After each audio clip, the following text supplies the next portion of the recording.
that money in Australia, Iceland, wherever the interest rates are high.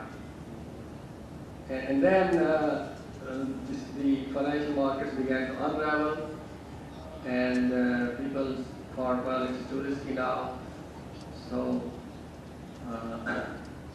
and the dollar began to rise, which means, and then the yen began to fall. Then this is called carry trade, borrowing money in terms of low interest rate currency and buying currency with high interest rates. All that carry trade stopped. So now the reverse process is occurring. And so the yen is rising fast. The dollar is, because the euro is, there is panic selling of euro. So that's why the dollar is rising and the yen is rising. Yes.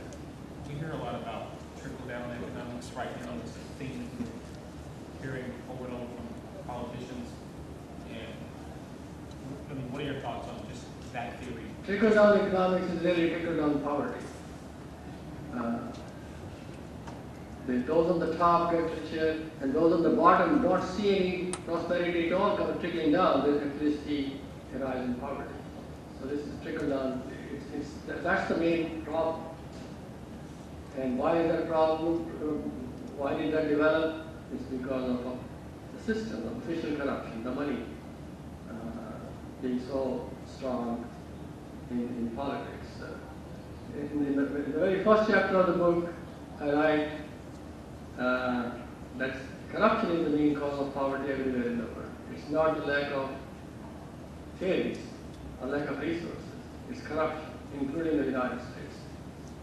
And so that's why first it would take a revolution to eliminate that poverty. Do you think just a simple adjustment of income tax is what they're suggesting? Putting the tax rate, that will help a little. That will help a little. But the main thing is wages have to rise. So we have to get rid of free trade, get rid of outsourcing. These are the two main reasons why wages have been stagnant. And also break up monopolies. Every time there's a merger, people are laid off. When there are layoffs, wages have to fall. So when you break up these big companies, the system is so corrupt and contradictory. First, they don't enforce the antitrust laws, and then these companies grow bigger and bigger. Now they're saying these companies are too big to fail, so let's build them up. It's crazy. Yeah. I'm just curious. I listened to you speak in the performance forum, and you offering a suggestion for the current crisis. You thought about raising wages. How guaranteed is that people will make more money up and actually use it? I mean, we just saw in the past stimulus plan how the government gave us some money we didn't use it or actually invested it.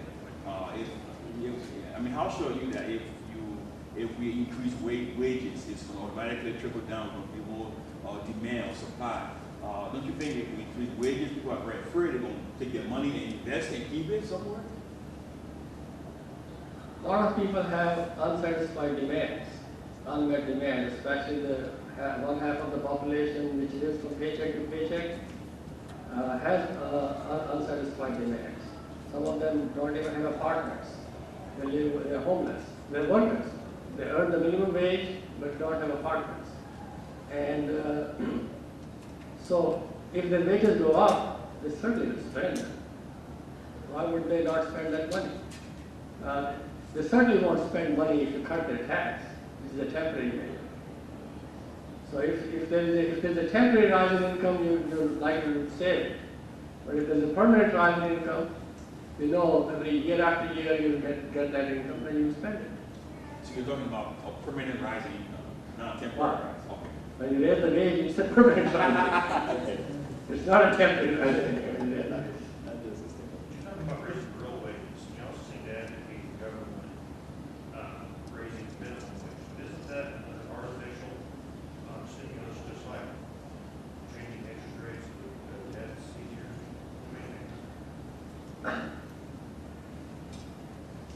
free market system should be one where there's freedom in every market except in the labor market.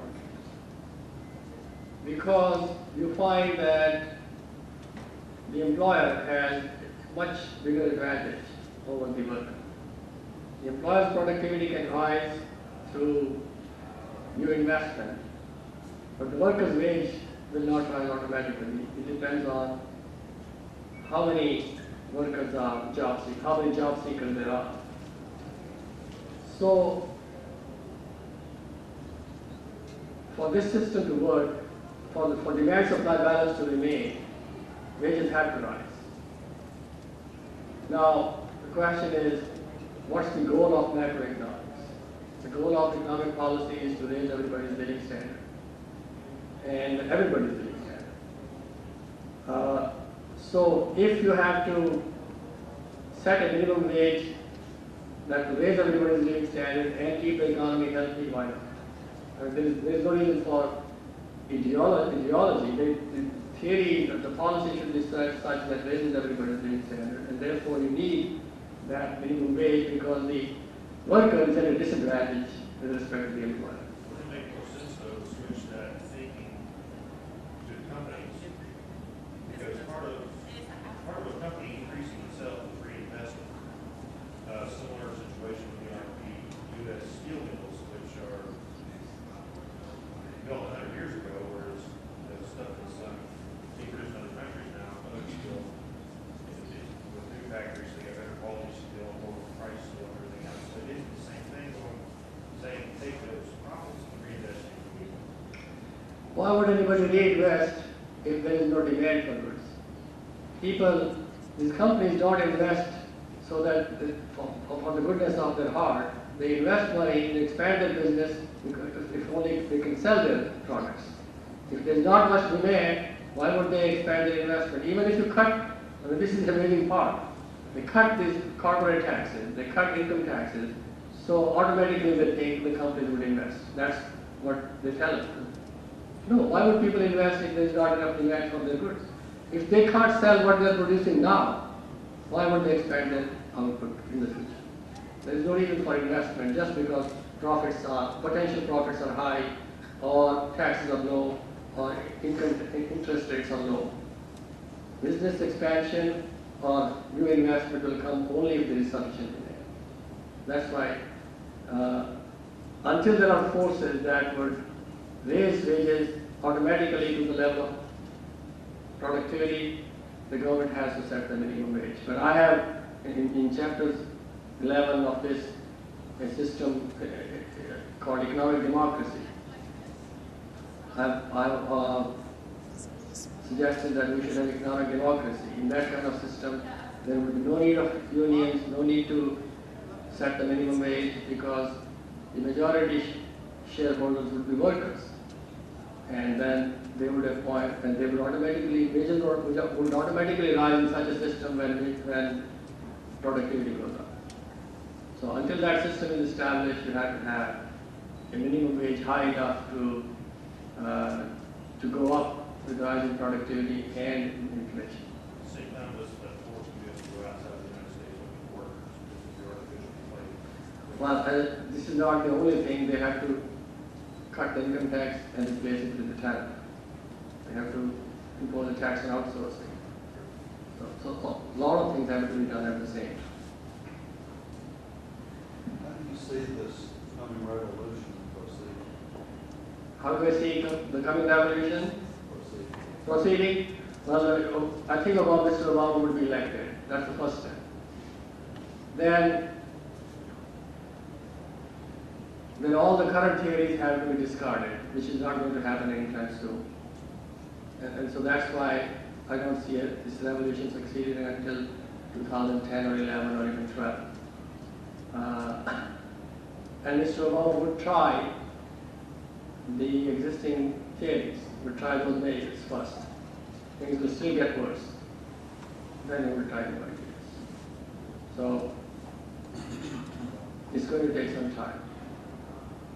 His election is just the starting point of this revolution.